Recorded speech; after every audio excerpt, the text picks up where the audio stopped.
দেশের চলমান পরিস্থিতি এবং বর্ষার কারণে ব্যবসা বাণিজ্যে নেতিবাচক প্রভাব পড়েছে দেশের একমাত্র চতুর্দেশীয় স্থলবন্দর বাংলা বান্ধায়।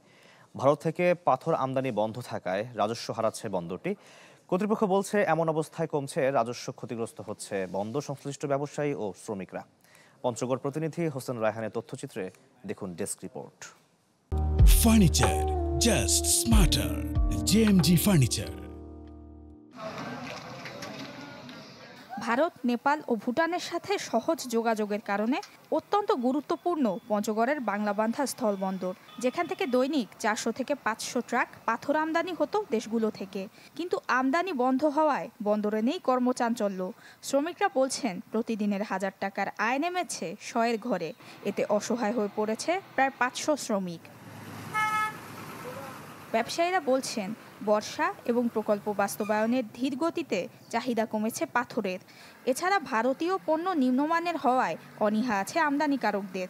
আর ভুটানের পাথর ভালো হলেও তা আমদানিতে বাধা দিচ্ছেন ভারতীয়রা। এছাড়া কাস্টমসের হয়রানি ও দুর্নীতিও অন্যতম কারণ। বর্ষার কারণে আমাদের এই পাশে চাহিদা হওয়ার কম থাকার কারণে আমাদের ব্যবসা মন্দা যাচ্ছে।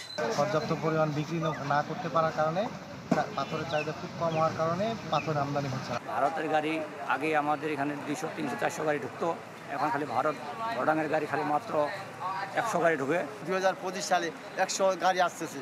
এতে আমরা 1000 শ্রমিক এই ইউনিয়নে আছি, শ্রমিক বন্দরে আছি। আমরা খুবই মানবতার জীবনযাপন করছি।